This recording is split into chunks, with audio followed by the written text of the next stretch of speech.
I made it. We're alive. It was questionable for a while.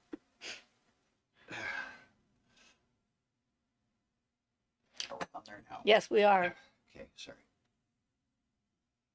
We have moans and groans coming from us. Specimen. I'm sorry, dear. Been quite the week.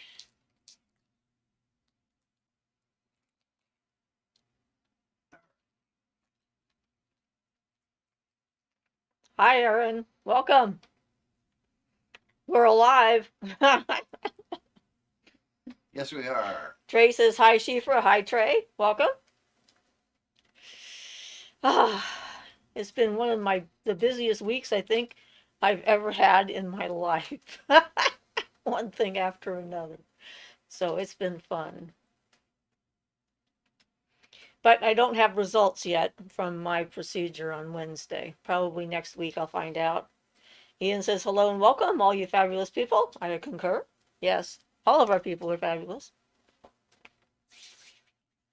Yay, us. We're sort of overcast today. But thank goodness we didn't get the rain that they got above us and below us, because there's like flooding everywhere else but here. I saw some stuff about what's going on north of San Francisco, Sonoma County. Like, wow. Excuse my sneeze. Try to get up and do that over there next time. He makes animals explode. He sneezes. It's kind of entertaining sometimes. Yeah, well, they didn't see me trying not to sneeze during a big meditation session in an ashram in the middle of the quiet meditation part. I know. I watched that happen. I was very impressed with your ability to restrain yourself, and I wasn't sure if you might not explode from the effort. I wasn't sure either. Open-eyed meditation, 40 quiet people, everybody zoning. Yes, and one of your explosive sneezes would definitely not be good. So, what do we want to talk about today? Only a few people have joined us so far, but I'm sure more will be coming in any minute. However, if it had happened during the meditation, some people probably would have levitated at least like an inch or so, at least for a second. Yes, that's probably a good point. They would have gone hop, hop. Yep. Teresa says, great seeing you. Hi, Teresa. Evie says, hey, everyone. Hi, Eve. How you doing? Oh, bodies. Well, that's what happens to me. I have a jar every so often that changes temperature in there just enough, and the lid goes ping. Oh, it's always startling when that happens. Yes, it happens very loudly too. Right. Usually when you're completely and totally relaxed and not paying any attention, and all of a sudden this sound happens, and your cools off brain at night and it sucks it in, and during the day it's just the right temperature. Ping. Makes my Pops brain back up. explode. I have little things. Yep. So Carla says, hi guys, how are you feeling, Siofra? When did you guys start? Just a few minutes ago. We just started, so you're not late or anything. And I'm still waiting on some of my bodily functions to return, which they did not put on my paperwork. So there's still some stuff that's not working in me, but it was interesting. I mean, one of the more interesting things before I went in for my procedure on Wednesday was the anesthesiologist when she came in and she looked at my chart. She says, so you were hit by lightning. I've never met anyone who was hit by lightning. And she starts asking me questions. I'm going like, what? That's on my medical file? I had no idea it was even there. So that was a surprise, especially after us talking about lightning on the live show just the last week or two. So that was like, ha! So it was certainly interesting. Carla says, yay, I'm so glad I'm not late. Nope, you're not late. And yeah, it was, there was some odd things that happened. The way people talk, it's like they don't think through what they're doing. So the nurse that was there when she put in my IV and had that ready, she did one of those weird supposed humor things where she says, I don't feel anything. And then she said to Ian, you don't feel anything either, do you? And he's like, what? And I'm like, excuse me?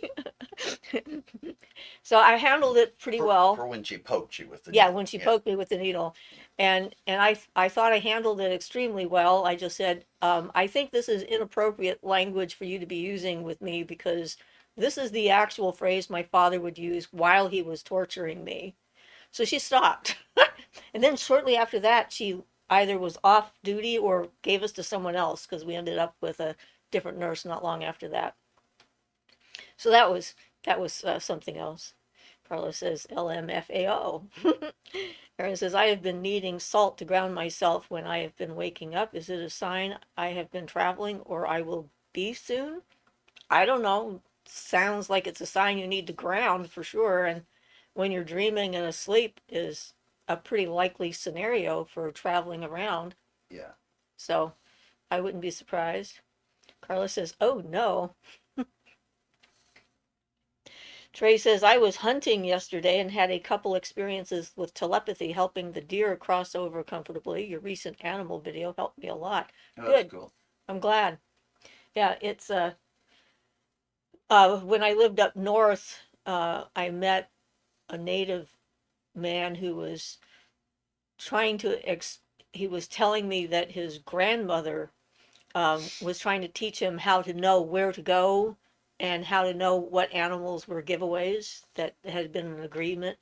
And she would tell him what path to take and what to look for and tell him that the deer would be standing there like waiting looking at him and that that was the animal he was allowed to take and he could not figure out how the heck she did that.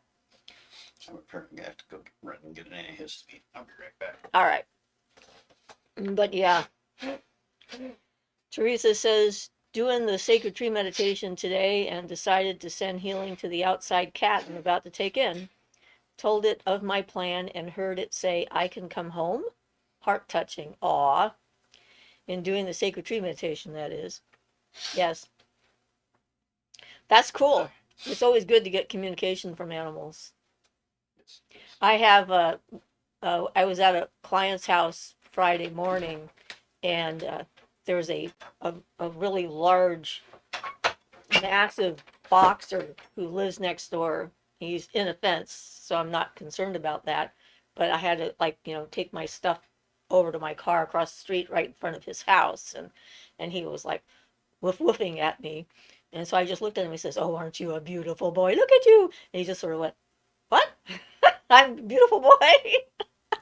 And he stopped barking and just sort of listened for a while. And I thought that was pretty cute. It's like there's that voice that humans use with animals, and you can reproduce it well enough, they'll automatically accept you as part of their tribe. Jen says, hello everyone, blessings to you all. How did your procedure go, Siofra? I hope it all went well. Well, I woke up from it, so I consider that a good sign. And that was interesting too. It's like, this is the second time I've actually been under anesthetic, and this one was deeper, they said, than the first one I was under. And both times when I awoke, I remembered I had dreamt, but I never remembered what exactly I dreamt. I just remembered that I had been dreaming. But in this one, it was like the first thing I was aware of was sound. And so that was interesting. It's like I heard voices in the distance, just sort of like they seemed like they were kind of far away. And then the voices got closer, and I realized that there were people in the room and whatnot. And then I opened my eyes and everything was fuzzy. I couldn't see much, and they finally came into focus. But my first words were, "Oh, I'm back in a body. How interesting. I have a body again." So, and then I was able to start like moving my body around and wiggling my legs and my arms and stuff like that. And then they let Ian in, and so that was fun. Ian came in and entertained me immensely with a YouTube video he'd been watching on someone who thought he was making a perpetual motion machine and hadn't actually succeeded but didn't understand why. And we were talking about that, Yeah. which led to all kinds of other little subjects. And then I freaked out the guy who was standing next to me because one thing led to another. And before I know it, I'm telling about the Civil War guy at the at the treasure hunt who tried to attack me with the invisible hatchet that I laughed at. And at that point, the guy was like, okay, I'm leaving. And he was gone. So, yep. Fluid says, hi, everyone. Astra says, hi, everyone. Alexis says, hello. I'm glad to hear you're okay. Yeah, it's just, the body really gets discombobulated from being put under like that. And it really takes a while for it to reacclimate to, being here all the way. It's like I said, I'm not completely all the way back as far as all my body functions and stuff like that is concerned. I slept last night for the first time since I went in on Wednesday morning. Um, Other than that, I've had spits and spurts of a little bit of sleep here and there, but it's not been restful anyway. And my brain was just like going like crazy. And the longer I was awake, the more my brain went, which made it harder to get to sleep. So Yeah. I'm very happy that I slept last night. I went to bed pretty early. Went to bed at 9:30 and got up at just before 7. So I think that I'm resetting. So yeah, You know how I've been needing to get a replacement car key? it's now an emergency. I now have one. Oh, you found one. Yes, it was just sitting in my spot on the table now. Okay, interesting. And it's just like my old one, which no longer works. So I now have a car key I can use. Well, thank you. Whoever put it Universe. there. Thank you, universe, for giving him a spare car key. Alrighty then. What we need is a new car. That would Well- be better than a car key. Well, Just- hey, let's just- not Well, yeah, thank for what we got. that's right. And I if guess more I should comes, be yay. thankful, yeah. Just not diss it. Yeah, okay. I can settle for a magic key. Well, I had those keys. I had keys appear for me once. That was If it came with a entertaining. brand new Acura, I wouldn't complain. To have a Mercedes-Benz key fall out of the air and land on your, and Oh, then you go and something. go click, click, click, click, and wait to see whose car it is. Life No, is it needs to interesting. be out front. Yeah, Delivered. Delivered. At the same time. that's yeah, right. Sitting in our, The car delivered with the key. yep, sitting in the, out at the curb. All right, all right. We're ready. We're ready for that. SL says, hi all, hi SL. So I saw a post the other day that I thought about answering, but then didn't because it just, I don't know the person really. It's just one of those Facebook things. But what she was talking about was the happy ending for your life, like, getting the relationship you want and having everything be happy. And it made me start thinking because people's definition of what a happy ending means is usually non-realistic. It's usually something that really can't happen. It's like trying to force the universe into some kind of a state of existence that's a stasis that doesn't move or change or have anything happened to it, instead of accepting that things are constantly in flux and that everything is like that. It's like you can be happy in the moments that you're in, but it was just an interesting little thought process I went through. Don't know what her definition of a happy Well, ending you know, was. part of the trick is not to be in flux with everything, but try to take an overview and let it pass through because it's going to be happening to you and around you and everything anyway, you know? Exactly. Yeah, adaptability. Adaptability is the key. Yep. Like this week with all the stuff that happened besides my procedure, it's like each thing that happened, I had to accept here we are, this is happening now, and I need to adapt to the situation and move through it and not try to fight reality, I guess, which makes it easier. Teresa says, I lucked out when I bought my vehicle, 0 interest, and paid it over 7 years. That was my birthday present to myself in 2014. Is there any such thing as an ending anyway? Well, that's Well, another question. That's a perfectly valid Yeah. point. I mean, that's another part of Because it. really, there's not. Yeah. And It's all it was clear from her transformations and post that she was changes, talking about being in a relationship, that she thought she found the man of her dreams or the relationship of her dreams or whatever. And then something happened to it and it turned out not to be what she thought it was, but that means she wasn't actually seeing it for what it actually was. Well, you know, maybe it takes something like what happened to us, where we both give up on all relationships permanently, and then we found each other after that. Right. So we had no expectations of even finding any person at all to Yep. start with. So it was all a very big surprise. We're like, really? Huh. Okay. Let's see where this goes. And the moral of the story is go to pagan potlucks. Dessert potlucks, especially. Well, any kind of pagan potluck, Yeah.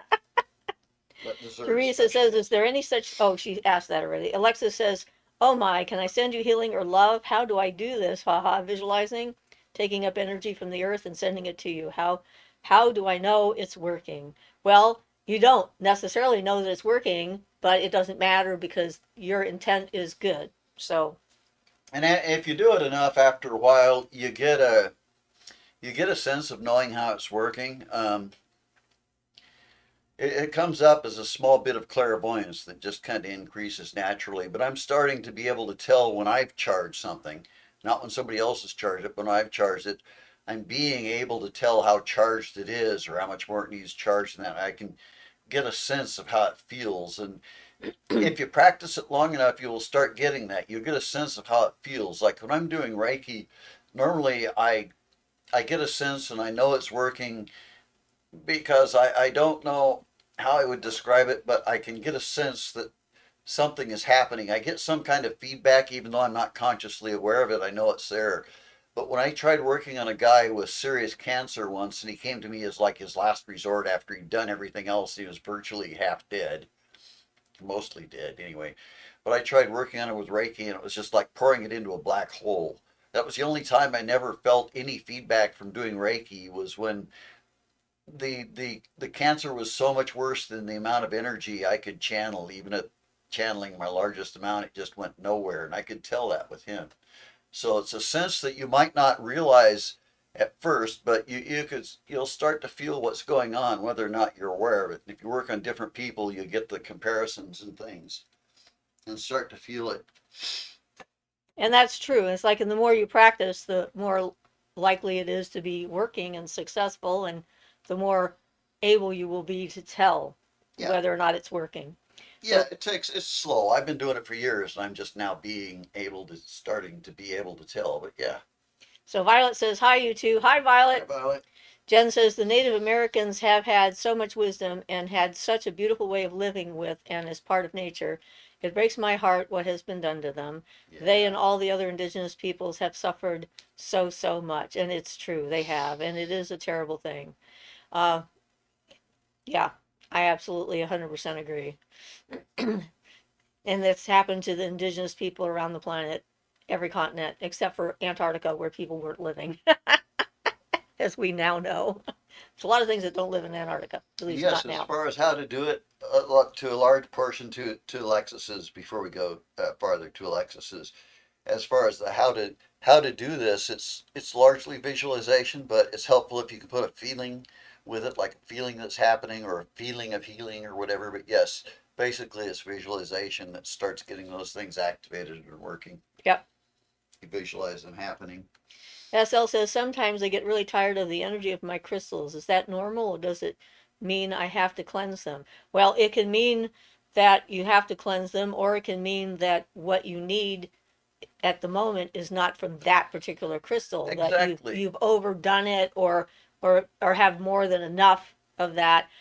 Last week I think it was, I was wearing the piece of seraphonite around my neck, and I kept it on for a couple of days, and then I excuse me, and then I started to realize I was feeling extremely like ungrounded and spacey, and I was like, why am I feeling like this?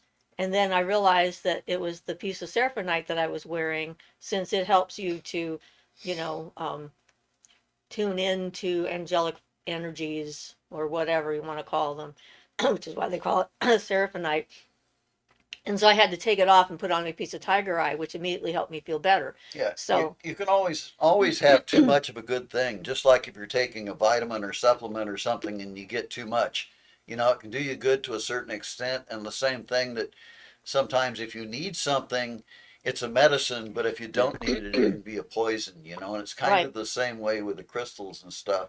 And the only reason you should need to clear one out is if you charged it up specifically to like absorb negative energy and not, I usually, if I'm doing a crystal or something for that, like petrified wood, I'll use it to put it directly into the ground and ground it out directly so then it never needs cleaned. Right, which is what we like to do because it Yeah. makes it housekeeping a lot easier when it comes to your crystals. Yeah, and especially if it's something like that, like petrified wood that really symbolizes that earthiness, it'll go right into it.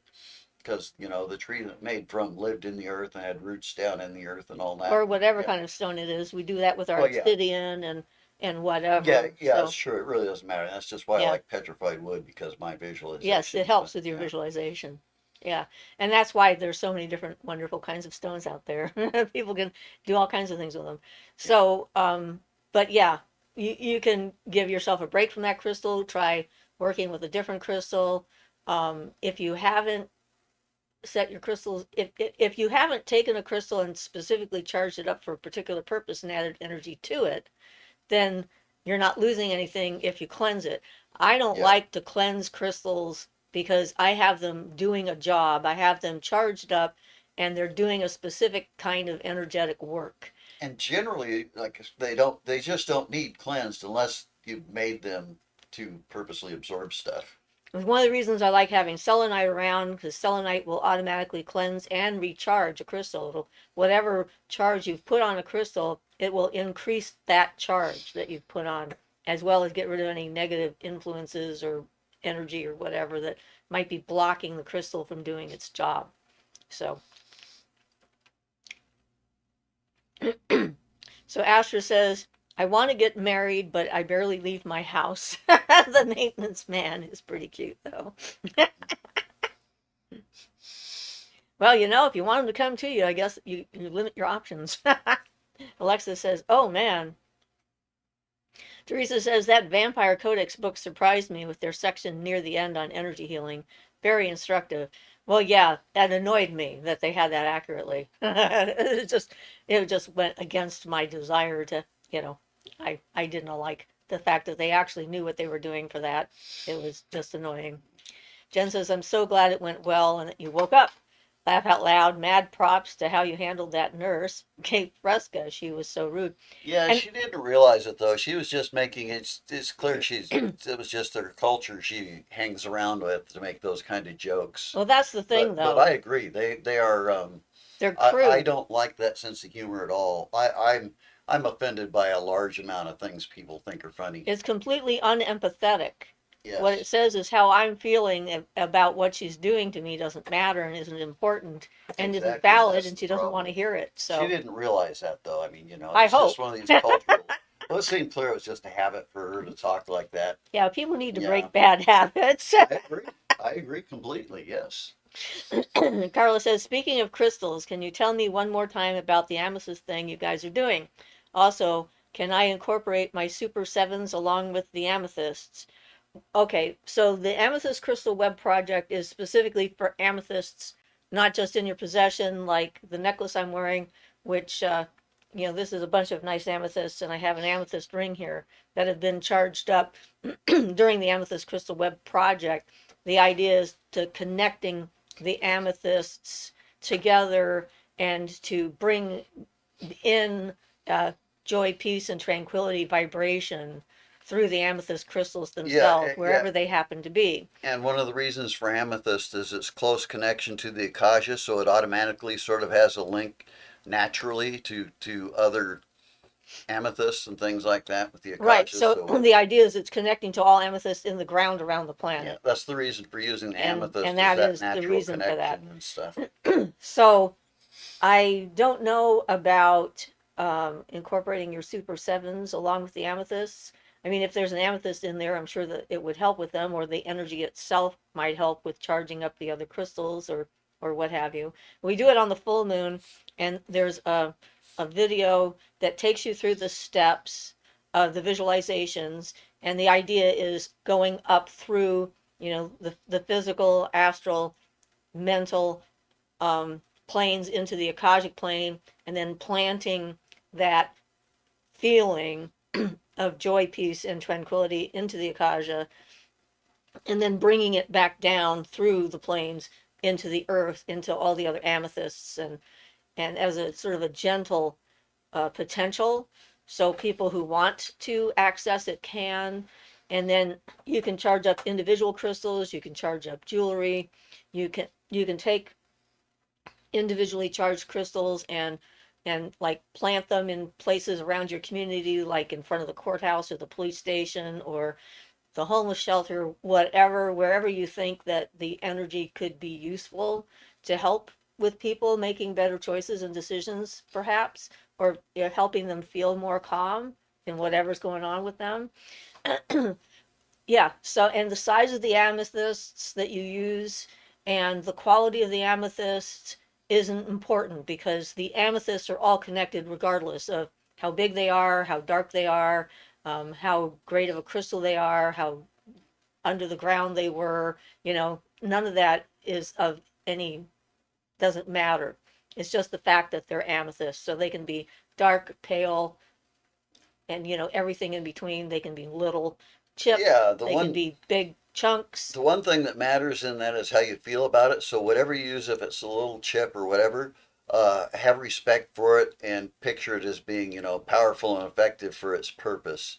As long as you have that perspective, that certain amount of respect for it, Chief absolutely right. Yeah, things become sacred because of, and powerful because of how we think of them and treat them. Yeah. That's a huge part of that. So yeah, and yeah, you just enjoy yourself and have fun with it. There are probably other people that are doing similar types of things. Some groups just take on a project.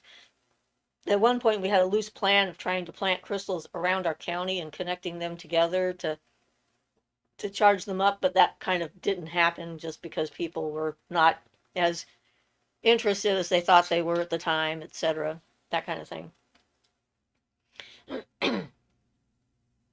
So SL says that makes so much sense. Thank you, Shifra. Carla says, same Shifra.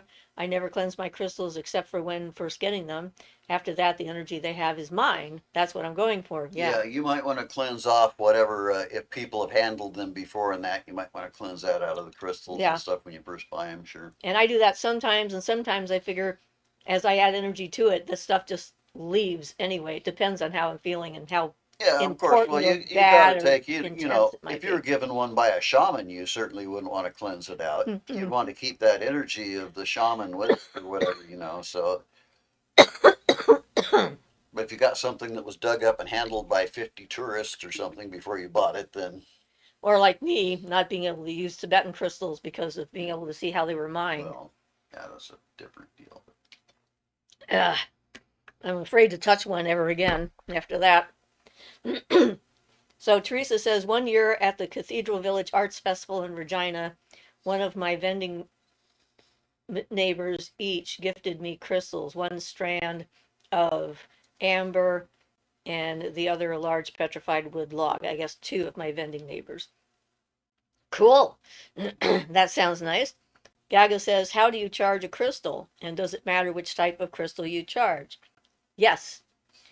Uh, you can charge any crystal to do anything, theoretically. However, if you want to, say, do light energy, healing energy, and you decide to try to do that with a piece of obsidian, you're going to be fighting against the natural nature of the obsidian, which is to drain out negative energy, collect it, and get rid of it. Yeah, so choose it's stones that have a natural affinity with what you're trying to do. right.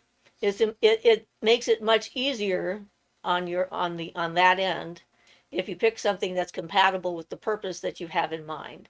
And then charging it up is a matter of figuring out what the energy is to do the purpose. So if you're going to be using solar energy, then you want to do it during the day. You want to visualize the solar energy going into the stone. You want to collect it collect it in yourself or your breath. You can breathe on it. You can hold it, visualize the energy going in, see the crystal getting brighter and brighter and brighter as it collects the energy that you want. Um, and that's what it is. Yeah, so you'd use solar energy for like maybe healing, the natural qualities of warmth and heat. It's also the center of the system, so it has the aspect of being the center, everything being in balance and harmony and rotating around it and that kind of thing. And then, of course, what you might choose would be a sunstone, for example, being in harmony with the sun, or some yellow colored, solar colored stone. So Or yeah, you need to judge what force you need for your purpose to start with. Decide which energy you want, and then find out which stone will help you with that, and then charge it up that way, because the stones by themselves, though they have an affinity for energies and things, they're like almost negligible effect, except for a couple of things, but mostly negligible if they aren't charged up and given that force. You can multiply the force of the natural abilities of a stone 100 or 1,000 times by charging it up. and the more you do it, the stronger the charge becomes. You don't have to do it all at once. You can start off with a little bit of a charge, and then if you can either work with it every day or a specific day of the week or a certain time of year, depending on the focus that you have for that particular stone. Yeah, just pick the stuff that's in harmony with it. And when I charge things up, I usually do them multiple times over multiple days, Yeah. just to make sure I get full effectiveness. Teresa says these gifts came at a time when I thought everyone hated me. Awesome gifts. I guess the universe was trying to let you know that wasn't the case. Tina says, hi guys, listening in. Hi Tina. Jen says, laugh out loud, Ian. I am at that place now of having completely given up on relationships, so maybe I'll meet my soulmate now. Could be. I'm not joking about that part. We had both totally given up. So Carla says, so a global grid. Yes. Thank you for explaining this again. I'll participate this coming full moon. Awesome. The more the merrier as far as I'm concerned. Jen says, and forgive my dark humor, but you're talking about the man with cancer being mostly dead made me immediately think of Miracle Max from The Right. Princess Bride. Mostly. And now I feel like a horrible person. Cancer is so horrible. Was the man able to heal? We never saw him again. I No, think he I don't died. think so, but I never saw him again. And I know that the Reiki I could not channel enough to have the slightest effect. And I believe at the point he came in, the doctors had pretty much given up on him. So I don't think he did, but we haven't had contact with him since. Right. Yeah. We have no idea. It's just an assumption, though, based on the energy. Jen says that Astra, laugh out loud, you and me both. The only way anyone would ever meet me is if they were either a delivery man or some sort of someone who does home repairs. Maybe we need to go to the potluck. Yeah, well, that was totally unexpected. I certainly didn't go there seeking to meet someone, though I was told about 2 weeks before that I was going to meet somebody soon, and I poo-pooed that notion. Yeah, I should And have listened to her, though. yep, she was right. It's nice when they're right. Not everybody is. Most people are wrong. They just make stuff up and they just say it and it doesn't do anything. But that was a good thank you that she gave you for helping her out. Yes, it was. Yep. Tina says, I went to a gem and mineral show recently. So much fun. Oh, yes, they are fun. I didn't go to the one this year because I didn't have any crystals that were on my wish list. So I thought, yeah, okay, I'm going to skip that one. Teresa says, when you are charging up crystals, do you use the elemental pentagrams?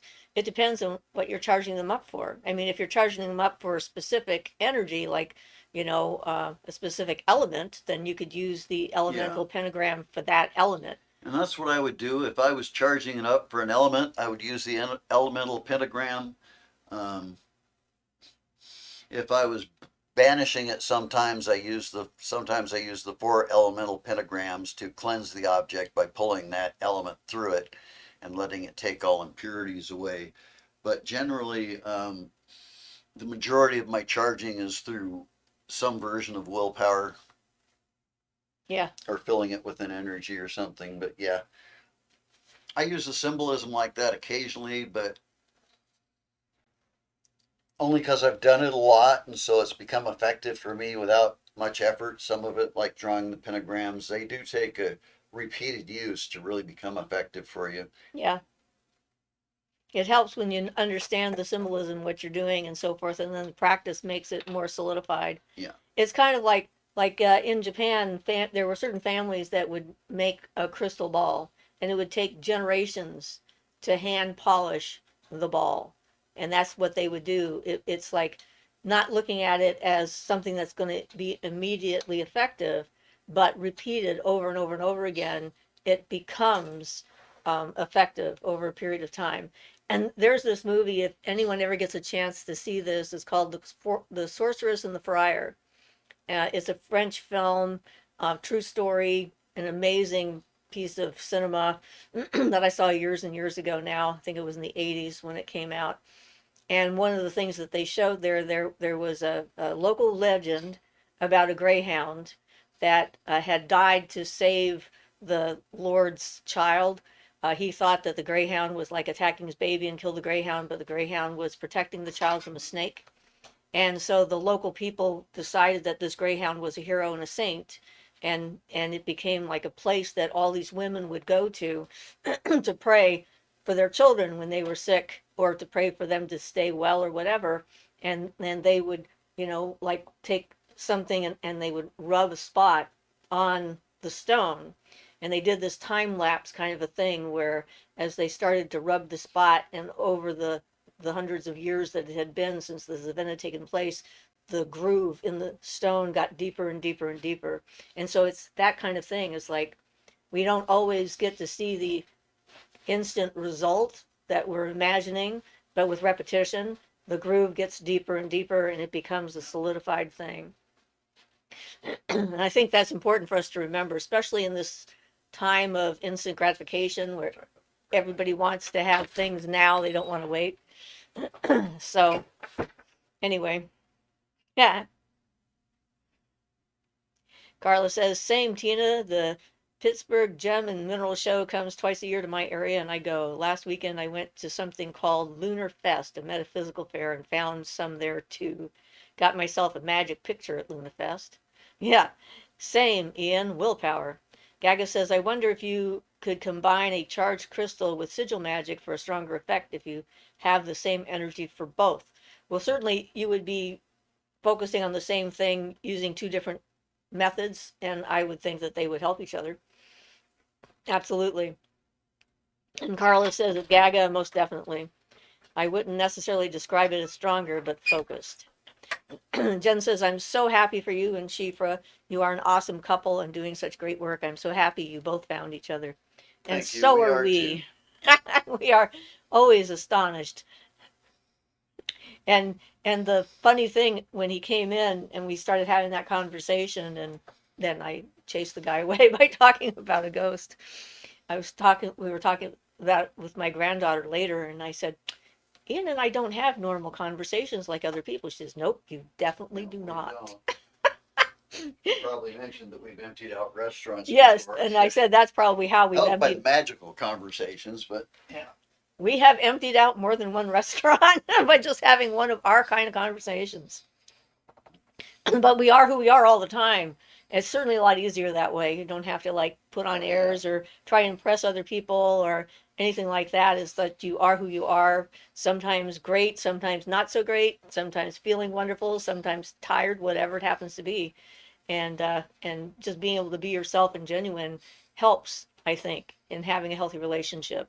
Yeah, For sure. it can be hard when you're meeting somebody else if you don't, because people expect you to be being on your best behavior and all that, and trying to be perfect and all that.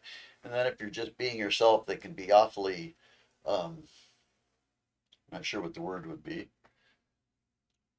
not It- shocked, but just it's just unexpected to Well, people, so they don't people who quite don't know how to react. just be themselves have a hard time believing that you're Yeah. honest about who you are, because we judge other people by our own experience, and that's normal to do that. So if you're the kind of person who is always trying to put their best foot forward, trying to pretend that everything is okay when it's not, and so forth, and someone who isn't like that says everything is fine, they don't necessarily believe you when you say everything is fine. They think you're just saying that to make them feel better. Yeah. And then communication becomes that much more complicated. And I'm just a pretty straightforward individual when it comes to that. I'm very literal in my language too, which is very confusing for some people. And for me, especially when it comes to jokes, which I don't get. They're hysterical. But anyway, Astra says, that's funny. Carla says, and that's when you guys knew. Astra says, yeah, just be yourself. Yeah. You can't be with the right person if you're not who you are. And if they're not who they are, then you don't know if you're with the right Yes, person or right. not, right? So, yeah, Yep. And a lot of people fool themselves as to who they are, but that's a whole nother issue. Work with the shadow stuff, you know. right. Astra says, I have a hard time with having fronts. I let it all hang out so people can run away if they need to. Yeah.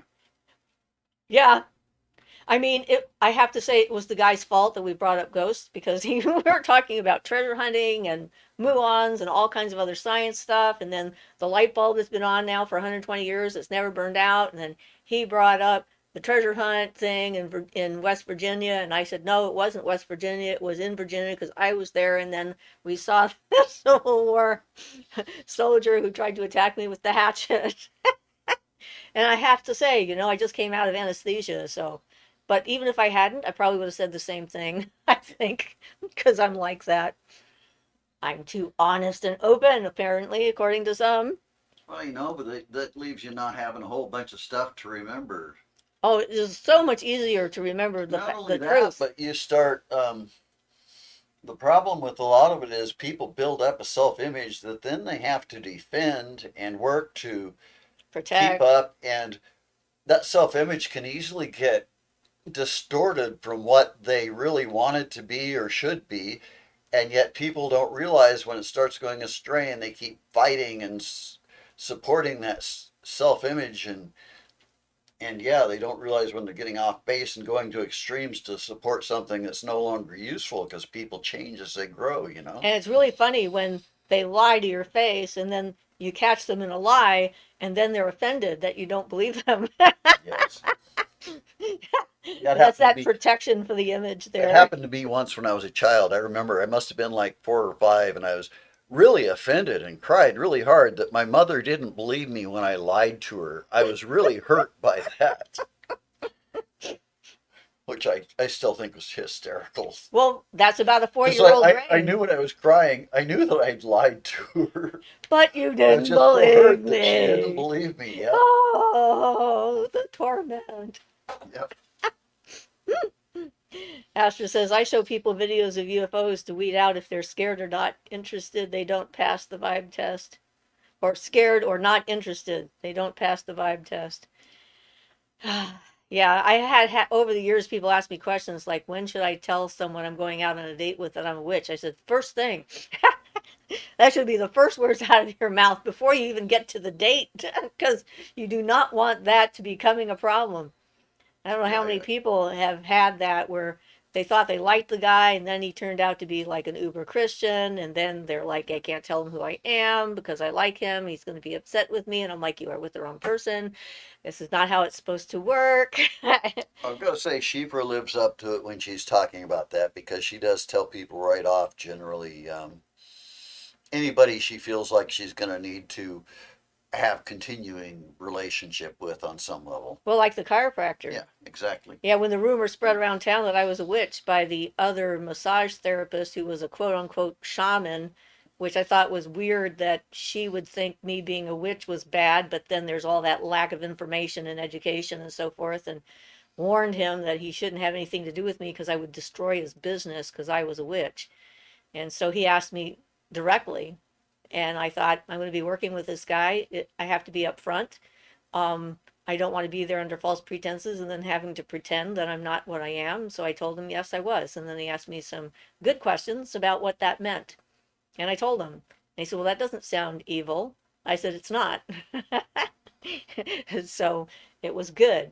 And I worked with him for well over 20 years, Yeah. I'd say. And I did not destroy his business. He did that on his own. That was something else completely different, unrelated to me. But yes, and actually he ended up retiring. So even though he tried to destroy his business, he didn't. Okay, so Jen says, absolutely be yourself. They're going to find out anyway, so best be upfront about it. Yeah, that's how I feel. Some dude says, hi, hello, hi. Gaga says, how far can magic affect the physical world, like creating a solid objects out of nothing or a man turning into animals? Unrealistic, unreliable, unnatural, unnecessary, and a waste of energy and time and effort to even try, in my However, opinion. Sai Baba manifests things down. Well, he is an enlightened master working with the energy of tens of thousands of people at a time, giving him the energy to help him to manifest those things directly. So, Yes. And that's what yes. it takes. So, unless you have that kind of a following, naturally speaking, because of the where you're at and so forth, and yes, the universe can do stuff spontaneously. I've had materializations that have happened in front of my face with a witness in the room, but I've not tried them. They've just sort of happened. Sometimes the universe will manifest things, but that's just how I see it. It's the wrong focus. You focus on becoming a better human being, getting control over yourself, doing your own shadow work, and becoming a quality person, and the rest will follow. And understanding yourself is sort of key to all of that. And Jen says, I can't say I've ever emptied out a restaurant, but I definitely get what I call the look from many, many people when I share my thoughts and beliefs. Oh, yeah. Asher says, because I'm surrounded by a lot of beings, they're in my place. So if people are scared of that stuff, they may be uncomfortable visiting me. Haha. So I just let them know. It's always a good thing. Teresa says, my most outrageous lie was at 9 years old when I stole my friend's Barbie dress and she found it in the suitcase at the foot of the stairs. I said that it must have blown down the lane when I opened the gate, it blew into my yard. And then the same when I opened my door, then it blew into the basement. I kept insisting, but even I wasn't able to convince myself of it. That It's pretty funny. is awesome. Alexa says, what do you think about the tarot readings that pop up on my Instagram feed? Would you say that's dangerous or beneficial? I say it could be entertaining and not to take it seriously. That would be what my approach would be, because why would you want to make your decisions based upon some random tarot card that showed up on your Instagram Well, feed? yeah, and you can't expect, unless you do it yourself and properly, you can't expect it to mean anything. I had a friend in the past who was pretty much addicted to these tarot programs and thing on his computers, and that's just it doesn't meet any of the criterion for a divination Well, tool no that way. personal Yeah. connection to the cards, not your specific energy. It's a program somewhere from Yeah, those. you can. That's doing it that way is about the equivalent of a magic 8 ball. It's about as effective. It can be fun, but it really doesn't mean anything. And then your brain will work to make it right so that you're more impressed. So that's how the human brain likes to work. I mean, it's like we want to see a connection here. We want to see that these two things are related to each other. Therefore, I read about this, and then randomly throughout the day, I think about this, and then I see things that are sort of like this, and then I reinforce the reading from earlier by taking these correlations that have nothing, that are not causation at all, and then making it more than it is. And it's easy to do, and it's hard not to do, because we're always looking for patterns and so forth, and trying to make sense out of the universe, in a universe that does make sense, but not necessarily to us. Yep.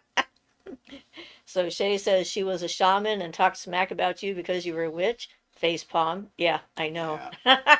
I wasn't impressed with her as a shaman. She was a white woman. Like, I'm sorry. Yeah. And, that doesn't necessarily mean you can't be magical, but that attitude alone Well, says everything, because she did not know what she was doing and she didn't know well, who I that's was. exactly it. Anybody could say they're a shaman if they go out and play in nature, but it doesn't mean they're actually a shaman.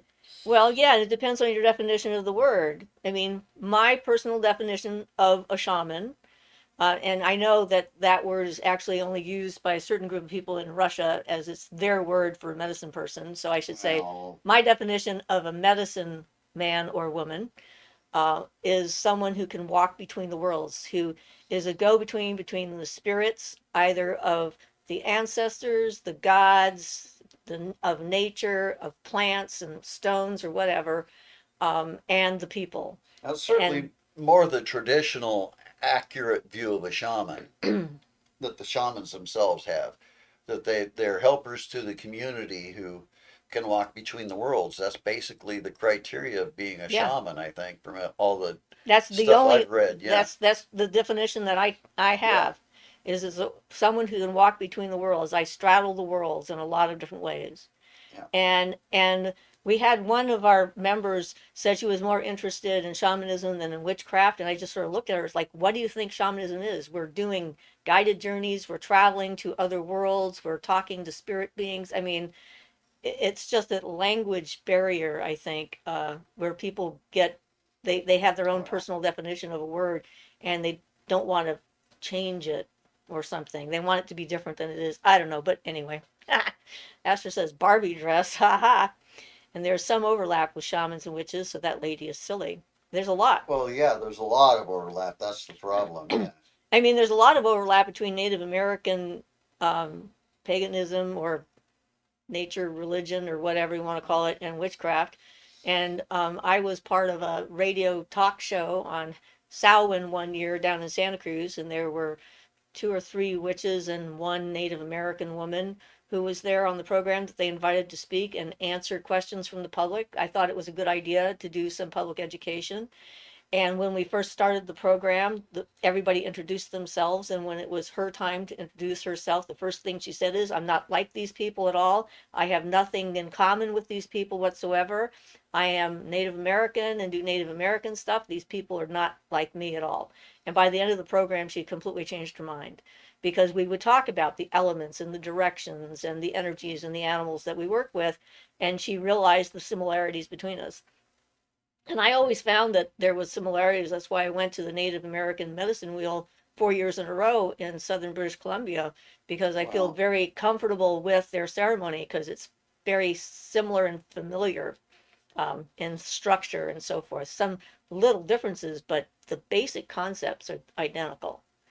And so, yeah, that smacks of a definite misunderstanding that that person had Yeah, somebody about it was, all.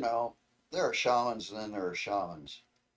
Um, in my opinion, someone who is what I would consider a real shaman would have never have made that Assumption or assumption. experiment, Yeah. yeah. Certainly wouldn't have tried to interfere with my livelihood and the free will of the chiropractor whose business I was going to be part of as well. Well, yeah, well, clearly she had no idea, but Well, that was funny because she came back later to teach a class on crystals and their energy, and I was in the class, and I just thought to myself, do you remember what you said about me? I just sort of sat there and watched, and I'm like, yep. oh, And I was still there, so it didn't work. you've got the shamans with understanding, and then you've got the shamans that are just practitioners, and they're not the same thing at all. If you ask me, you can know all the practices of shamanism and not be a shaman. That's right. You can have the intellectual understanding and knowledge base, but no practical ability or Yeah. experience to back it up. And there's a huge difference. Like when you see a book that has been interpreted by an intellectual who has no foundation in magic, they don't interpret the book the way we would interpret the book. They don't understand the concepts that the book is about, especially some of those ancient magical texts and things, which is a source of frustration for Ian a number of times. Yeah. And it's that lack of understanding of actual magical principles and so forth from the visceral, the body connection, the heart connection, the feeling that goes along with it, that shows through when someone is just interpreting or my words. Well, it's not a bad word, but we watch a lot of shows that annoy me because the like archaeological ruins and things where the culture was obviously magical based, like the Maya and such, where the person going through it in the scientific program is trying to understand what all these things meant to the people, and they seem to have no comprehension that the people really believed in magic. They believed in it. It was part of them. It was part of their life. And a lot of these people who do these shows just can't come to that because they're not magical people. It just doesn't occur to them that they could be doing this magically. This could be for magical purposes, not just telling the position of the sun or something, mundane, but they always try to reduce it to the mundane. Yes, So yeah, ordinary, so that's one of everyday. my pet peeves is the people who don't realize that the people who lived in these environments believed in it. They were magical people, and scientists is trying to look at it observe it from way off without any comprehension. Sorry, I'm just Yeah, repeating myself at you this are. point. So yeah. That's okay. Yeah. So Jen says, "Oh my God, the Barbie dress, too funny."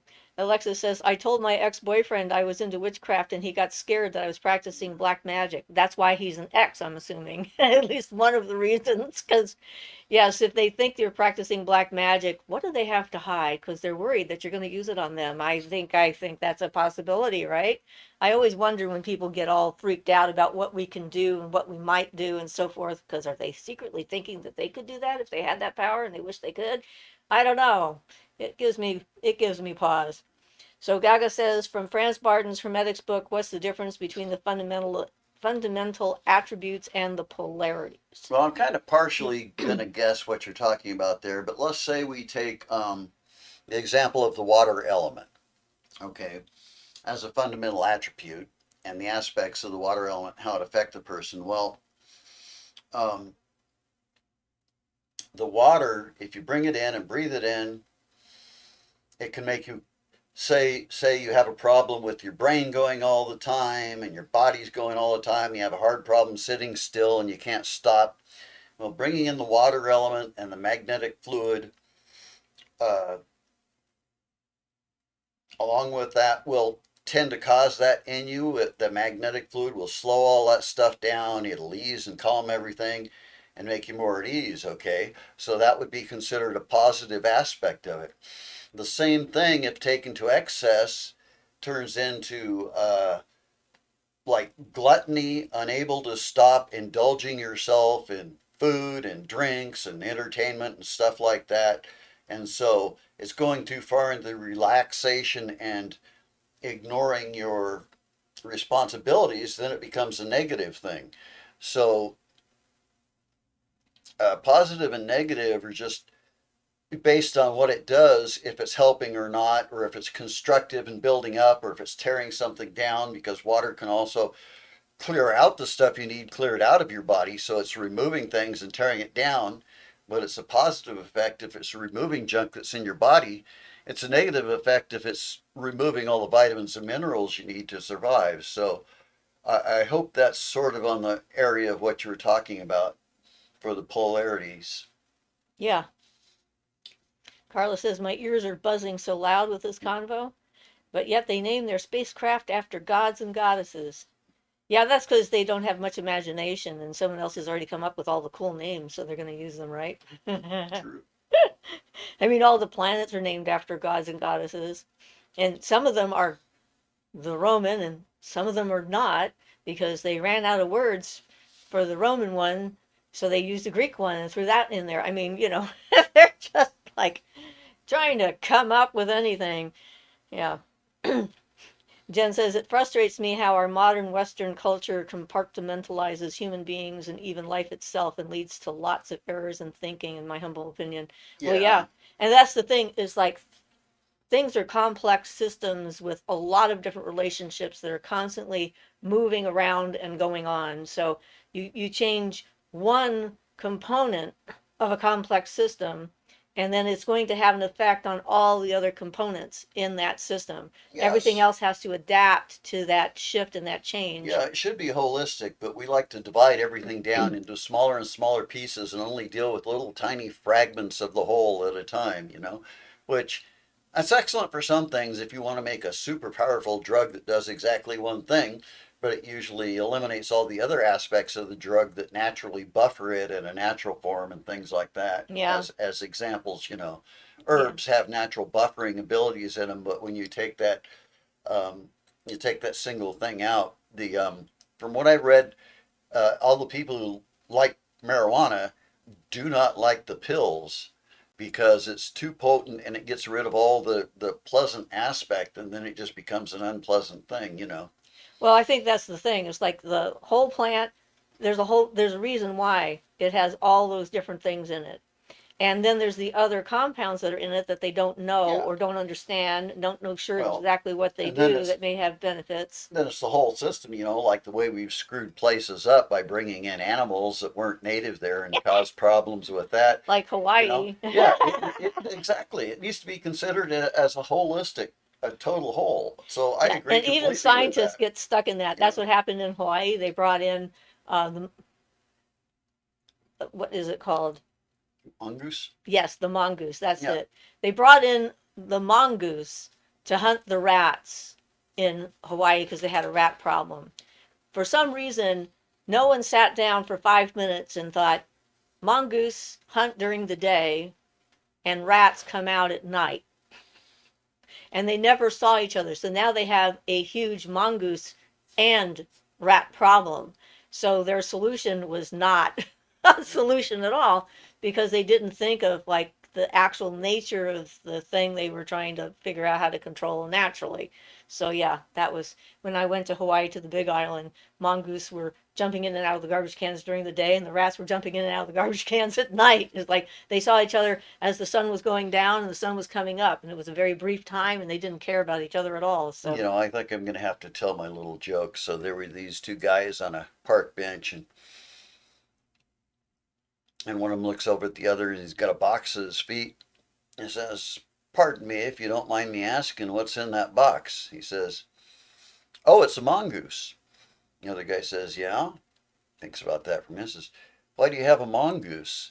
He says, "Well, it's for my brother. He's kind of got problems with the liquor, and he sees snakes." And the guy thinks about that for a minute and says, "But them aren't real snakes." He says, "Oh, I know, this isn't a real mongoose either." yeah, but it works. So, Jen says, we are spiritual psychic beings in a human body and are surrounded with a plethora of other spiritual psychic life forms that share this experience with us. Human beings are not cars, so why doctors treat us like how a mechanic fixes cars is beyond me, especially since the mechanics do a better job than the doctors. you haven't had our experience with Oh mechanics, no, maybe. we have no mechanics that can work on our cars, it appears. It's really bizarre. But Yep. yes, it is true that we are, all of that. I mean, it's like Yeah. Yeah, it is. Yeah. Teresa says scientists are teaching rats how to drive cars. Maybe build a rat freeway. Apparently rats enjoy driving. Astor says corny jokes are the best. Thumbs up. Yeah, and the driving rats make me think of that little turtle that they built a little skateboard for, and he like Oh zooms my. around on a little skateboard. He's That so is cute. awesome. If you haven't seen the turtle that has his own skateboard, look for the video because you'll love it. He And can he he can really chases gets his himself cat. he really gets himself cranking along with his little skateboard. He can really move. He chases a Oh, cat he around. he Yep. just took that like that, and yes, he chases his cat with it. And the poor cat is running from this turtle. Yeah, it's just really cute. It's very cute.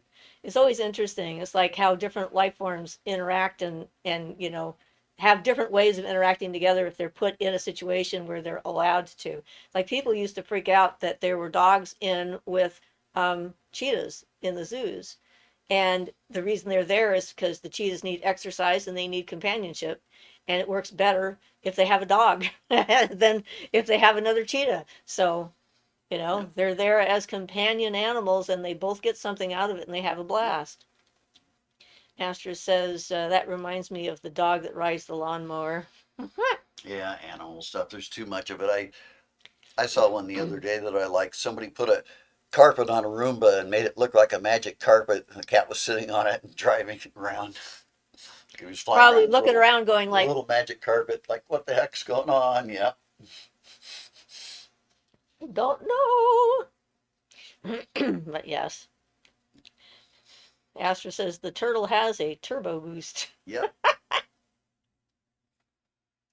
And having things besides human beings around, I think, is important for developing empathy and sensibility. Because, if you can get out of yourself to interact with another life form, that goes a long way towards the development of empathy and being able to be aware of the environment that's not just people. And I think Yeah. it makes us emotionally healthier individuals when we can do that. So, and Ian is still surprised at how much he has bonded with our bunny. But the bunny was the first and only pet he was allowed to have, and he was Yeah, as pretty a little. child. Yeah, I was about 4 or 5 when I had that bunny. And Yep. you remembered you had a bunny, stuffed bunny too. Right Just remembered that at the the other same day. time. Yeah. His memory for his childhood is pretty remarkable in my book as far as some of the details that he can remember from things. Hester says his dream come true. Yep. Yeah, the turtle wants to go fast. He just hasn't been able to figure out how until someone gave him a skateboard. And he's like, speed, I like it. Let's do it some more. But yeah, so He's a little bitty turtle too, so it made it that much more cute. yeah, he's not a big turtle. There's that guy in Japan that has the tortoise that is, I think the tortoise is over 80 years old already or something. Mhm. And the guy takes him out for a walk in this village, Japanese village, every day. Him and his giant tortoise. We're talking, it is as the size of a table, and they go for a walk in town, and everybody knows the tortoise, and he has to look for someone to take over the job because He's he is gonna in die, his yeah. 80s himself, and he's not going to live forever, and the tortoise will live a lot longer than him. So it is interesting. But yeah, um, interacting with other species and getting out of our heads. And it was funny, after I did the recent video on the animal experiences, I have now thought of about a dozen more experiences that I had that I forgot. And so I'm thinking I have to do another video. There's too many now. Because, it's sort of like if you're living your life and you're just being in the moment, these things just sort of happen as you go along. And it's not until you look back and start trying to put similar things together that you start to see that there's this long line of these amazing events that have become a part of your existence and have tried and have shaped your view of the world, your interaction with the universe and everything else, and how much of an impact that has had on your development and so forth. And so yeah, it's just So I wonder how the cat is doing. It's now getting chased by the turtles. he was running. I saw Yes. a video. The turtle was chasing the cat, and then the skateboard ran into a piece of fabric like a towel or something. And the turtle didn't even stop. He just leaped off the skateboard and kept chasing the cat. It's like hysterical. So Carla says, I had a guinea pig for 8.5, and her name was Midnight. She died in my arms of cancer, but the night we buried her, she came to me in the clouds. I'll send you a picture. Well, thank you. Yeah, I have. It has been wonderful to have had my cats come to let me know what happened to them after they passed and so forth, that our connection was strong enough and important enough in both directions that they felt they needed to let me know where they were. So yeah, that was that's definitely interesting. Jen says, "Oh my God, I have to find the turtle video." Yes, I mean if you're gonna do anything on the internet, that would be a good one to look for. There are some positive things out there. Sometimes you have to actually work to find them and work to ignore some of the other stuff that is not helpful. But anyway, yeah. So I think that, every so often people have asked me what kind of a witch I am. And I think about that from time to time because my answer has always been the same. I'm whatever kind of witch I need to be for the moment I find myself in. So I'm highly adaptable. I don't have one specific style, way of magic, or way of doing things, one particular set of rules that I feel I need to follow. I'm very flexible when it comes to my magic as well as everything else in life. And I think that is a good thing because then I'm paying attention to what's happening around me and making my responses directly related to whatever situation I'm in instead of an imaginary situation I'm trying to find myself in. Yeah, well, not only that, but it's easy to make a box. Defining yourself too solidly, you can make a box which then become a prison just through habit and such. I mean, don't over define yourself. Leave yourself flexibility and room to grow and all those things. Yeah, because some definitions can really bind you up. Yeah. And if people are too committed to their internal definitions, when they get to a point in their life where things are trying to change, then they fight the process a lot and can make it extremely uncomfortable. Yeah, I don't have a description for myself or what I am or what I do. I'm not anything. I'm interested in these things and I practice them, but I couldn't really specify me as a particular type of magician or something. Yeah. because I'm interested in all of it. If it's, if it's in accord with the laws and things of the universe and accurate, then I'm interested in it. Yep. And there's more similarities than there are differences in all the different paths. Yes, this just they take a different approach, but if you start understanding what's going on at the bottom of it all, if they're effective and they work, they're all working kind of on the same basis and the same physical laws and things. Carla says, my cat. Astra says, did you see the video with the cat in the window blinds? No, I'll have to look it up. Jen says, yes, yes, part two, the animal experiences video. Asher says his owner gets mad that the cat opens the blind and closes it. Then the cat retaliated by opening more blinds. Sounds about right. Sounds about right. Yeah. I saw a short video of cats opening doors and knocking on doors using their feet and their tail and climbing structures. One cat actually climbed the outside of a door so he could use the door knocker to knock on his house to tell his owner to let him in. It's like they're pretty intelligent, creative creatures. They figure stuff out. It's interesting. Yep, they do. There's a lot of intelligence out there. We just have a narrow definition of it sometimes. Yeah, And I'm glad that humans are expanding their definitions of intelligence with humans, because that's been a long time coming, that there's different forms of human intelligence as well, not just one kind. Alexis says, my cat loves to open cabinets and doors. Laugh out loud, very smart. yes, our cat Bugsy. We put these snapper things on the sofa to keep the bunny off the sofa when we first got the bunny. He was learning to go poop in his poop box.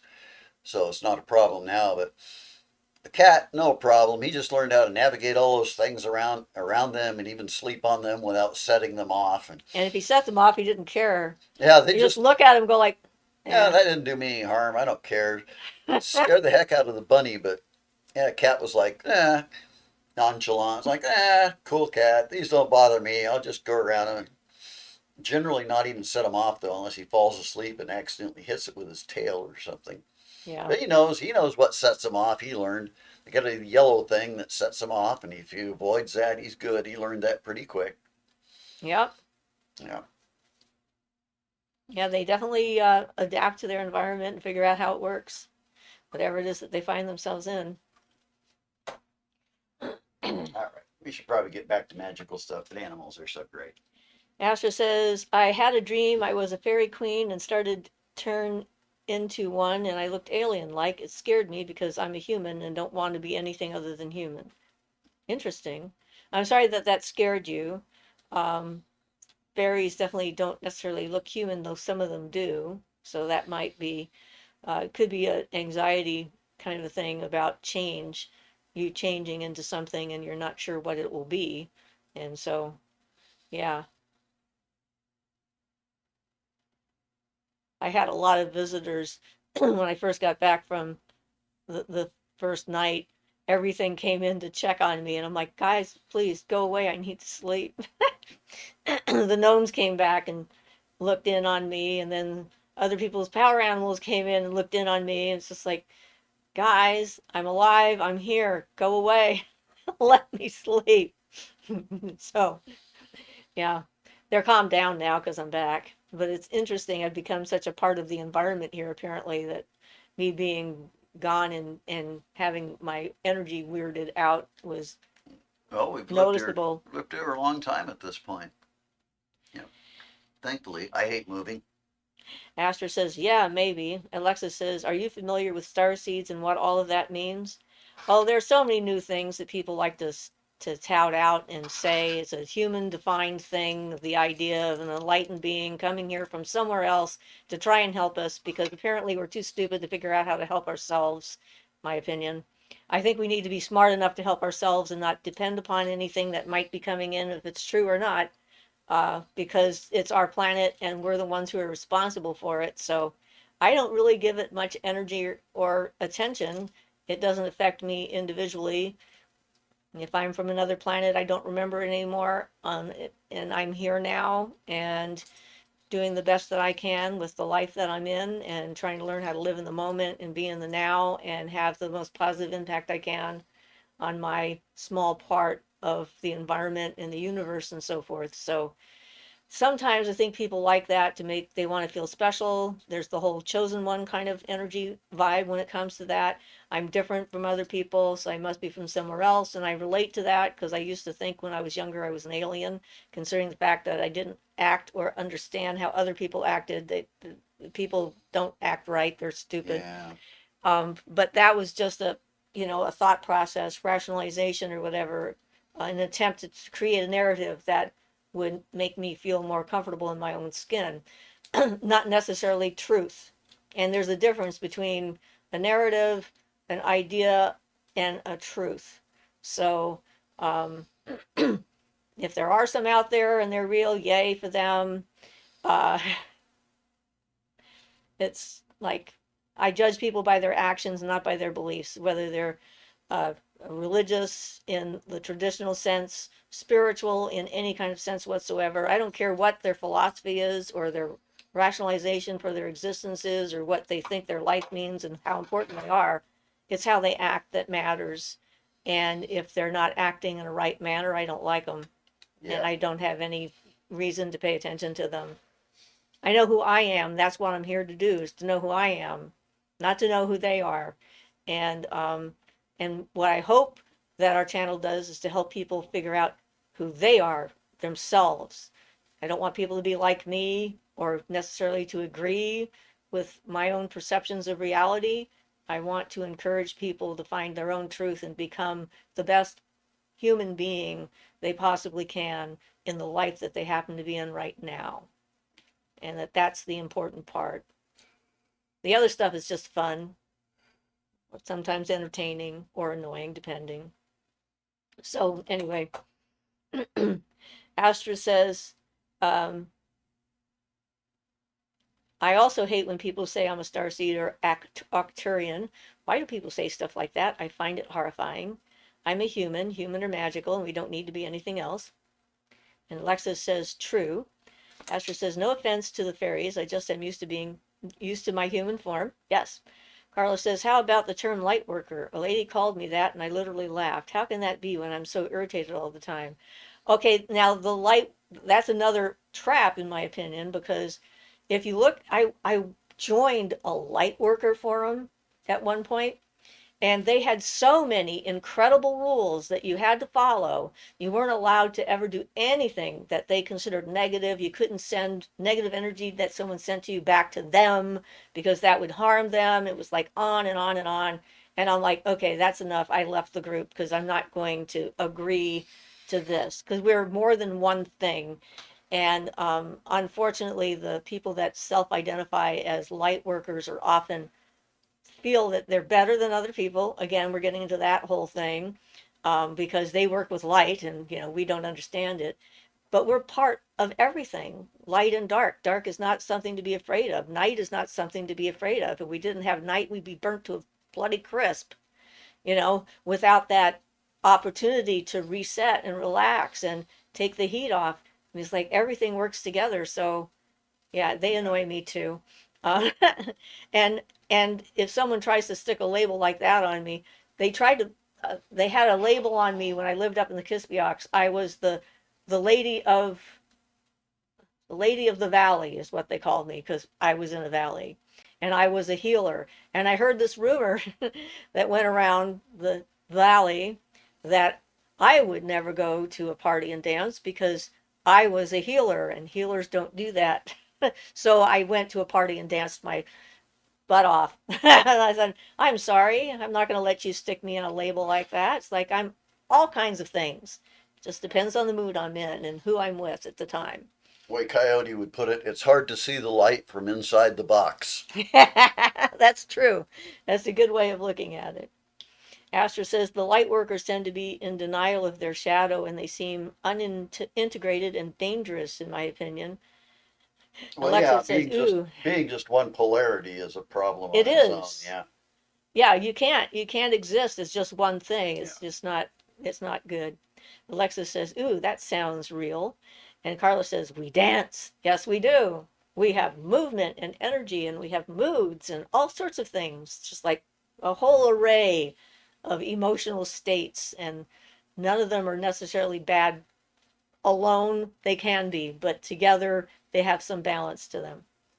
So William says, "Hi there, my name is Will. I am new here. What is your view on clairaudience and how is it different from hearing voices due to psychosis?" Well, that's an interesting question because it's not always easy to tell the difference, I think, for people that have that issue. And I saw an article the other day where some psychiatrists are trying to actually get someone who is having auditory hallucinations to work with their voices and accept them and talk to them as a different way of dealing with it, and they're having some interesting results. But for me, one of the differences that I think is the quality and the type of information that you're getting. If the voice that you're hearing is telling you that there's something wrong with you, that you're evil, that you're going to do bad things, that you don't deserve to be alive, that you're worthless, is cutting you down and just like, trying to destroy you, encouraging you to hurt yourself or hurt other people, that's a bad voice. And whether it's an external voice or not, it doesn't matter, right? If it's a spirit that's doing that to you, it's a bad spirit. If it's a psychosis, it's a bad state for your mind to be in. So I think looking at it from a basic point of view is the information you're getting true, valid, verifiable, useful, because if you just got a bunch of spirits yakking at you constantly and it's stupid information that you can't do anything with, what's the point of listening? You have to have control over your abilities. Um, and One of the things that can help you is if you can verify the information. I've received information that sometimes that I've been able to verify over the internet later, which gave me a better idea that it was had some accuracy to it and it wasn't imaginary. But that's the thing. Also, even if it is clairaudience, uh, don't believe everything everybody says. Just like in people. yeah, Yeah, spirits can lie. There's plenty of spirits that just like to yank our chain and think it's pretty funny to tell us all kinds of wild theories or things or whatever to see if we'll fall for it or not. But that's, the litmus test is it useful and helpful?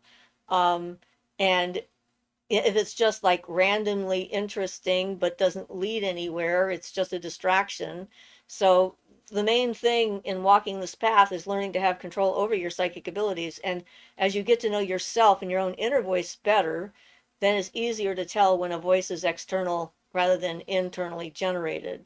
And so that is, as far as I'm concerned, yeah, the key to working along this path is to do the shadow work, get to know yourself, do the meditational practice, figure out what your own thoughts are, what they're like, deal with the source material for those thoughts. Like, I used to think I was evil and I dealt with where that came from, so I don't think that anymore. Um, and take control over your own inner landscape, because that's what this is all about, is controlling your own inner landscape, your magical reality, and yeah, not falling into psychosis. and don't let yourself get too caught up into it. That's one of the major things. I think it's possible that some people are considered psychosis or hearing real things, and I'm sure there's a bunch that are just hallucinating, because that's the way life is. But yeah, don't keep always keep the a degree of separation. Maintain control.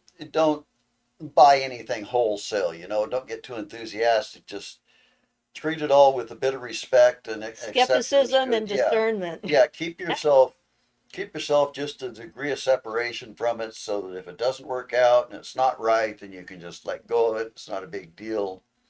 Yeah, I Yeah. mean, Be careful. That's normal caution, I guess. yeah, and like I said, getting to know yourself and who you are and getting control over those things. Yeah. I can some Eventually, you can learn to tell the difference. Right, it's with practice and experience. I have sometimes seen other people's hallucinations. And I think that's because they become thought forms, and I sometimes can see thought forms. They exist in an astral reality, or a mental realm, whatever, but they're real if you can see them. It's certainly not something I want to be seeing all the time, so I don't. I tend to block most of that stuff out because, for one, I think it's a privacy issue. I feel it's intrusive for me to be reading other people's minds all the time, because who wants that? It's kind of like having somebody watch you take a shower. It's not welcome and not beneficial. And unless they're planning on harming me, I don't need to know what they're going through and what they're thinking. And if they're not asking me for help, I don't need to know what's going on for them unless they're reaching out to me somehow. So, yeah, it's a matter of practice and experience and boundaries. And that's why we talk about boundaries a lot. Yeah, Physical because boundaries, emotional boundaries, and psychic boundaries. you They're become all important. you become too open to that and you can't shut it down. Then what happens is you're living in the middle of a city and you start getting thought forms from everybody around you, and it's all just oppressive and overwhelming. So you don't want that stuff to be just on all the time, for Well, sure. yeah, you can't tell where you end and other things begin. Yeah. It's just crazy making. Okay. So Carla says, ooh, I'm all about shadow work, Astra. Astra says, laugh out loud. Yeah, some spirits are little bullies. Alexis says, why does that sound like really good relationship advice, Ian? Because it is. Astra says, if it's an internal voice, when you confront them, you may find that they are trying to protect you and think by being mean, it keeps you in line. You can teach your subconscious differently. Well, yeah, there's probably a lot of different ways to try and interact with that kind of a thing. But finding out the source and the reason why, that's the important part right there of what you said. You found out the reason why it said what it said. And once you understand the reason, then you can deal with the voice. And then it may not need to come out. Like nightmares. People are often afraid of nightmares because they're scary, but generally speaking, nightmares are there to give you some really important piece of information and you're not paying attention to it. And it's been trying to give it to you in other ways and other kinds of dreams, but you haven't been listening. And finally, your subconscious gets desperate and says, okay, so it's time to bring out the machete, the serial killer, the alien spaceship, and the darkness that will never stop.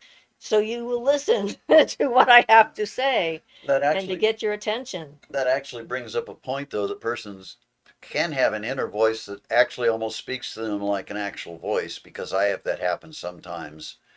And it's I think it's a variety of intuition in that case, in my case. But yeah, so you can have that, Yeah. and you can have the voices of your guardians and things like that too. Well, So the more you know your own voice, the more likely yeah, you are to hear the voice of a spirit guardian trying to give you a warning and stuff like that. In the meantime, they're doing their best to try and yeah. communicate. And a lot of time people are like, how come my spirit, my guardian angel never talks to me? Because you're not listening. You're just a brick. You need to Well, stop being a brick. you know, I had a thing like that a while back, and I'll tell you how it was shown to me. I was concerned as like, well, if this enlightenment and the light and all that is so great, how come none of it can get down here to penetrate me? And I got given the image like there was a giant amount of rock on top of me that the light just couldn't penetrate. And it was a great image. Yep. And it was like there's nothing wrong with the light. It's all this rock we're trying to get through. So that was the image of me, like a Not giant. listening. Yeah, well, Not being I able was to. listening, but I can't hear through Can't that. hear it. So it's like that, Yeah. It's like your guardians can be trying to reach you, and they just can't because you've got so Some many giant thing in the yeah, way. something stopping it. Yeah. Which again, shadow work, self development, By important the for way, it all was my things. guardian that showed me that, so it was it was like there's some communication there. But yeah, I thought that was a great image because it was like, yeah, okay, I'll buy that. Yep. It's like I thought, what's wrong with you people? You can't make it, can't get any progress in me. It's like, yeah, it's not us. It's that giant blockhead you've got.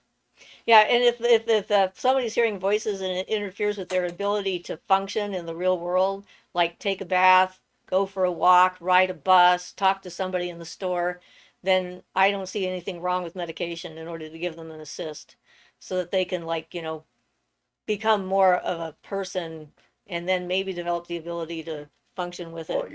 and theoretically, I should at some point be able to just eliminate my anxiety by all these Theoretically. practices. But in practice, boy, I'm really glad of the medication. Yeah, so we're I mean, not yeah, purists in the sense that we think everyone should be able to yeah, do yeah. everything for themselves and Well, there's something wrong yeah, if they can't. I So, think I might eventually get to that point where I don't need the medication because I can take care of my anxiety through other means. It's possible. But right now, I'm really glad for it. yes. So hopefully that helped. William, you had a good question there. But our show is now over and I made it through, which is awesome. So we're up to our hour and a half, and it's time for us to say bye to everybody. And I'll see about getting that second half of that animal video out and maybe add some of Ian's experiences in it with it too, if there's not enough of just mine. Oh, I think it probably is, but I've had a couple. Yeah. And so Ian says, blessed be and thanks. And William says, thank you so much. You're welcome. So come Appreciate it. back. We start at Yep. 2 o'clock. That's 3:30 our time. So next week, if you join us earlier, if you have other questions that we can address, we love to have questions. That's one of the reasons why we do this. It keeps us on our toes and keeps us thinking. And Yeah, we appreciate all your conversation and right. comments and things. It's been a great show. So thank you all. All right. And everybody is saying thanks and ciao and so glad you're well. And thank you guys. Blessed be everybody.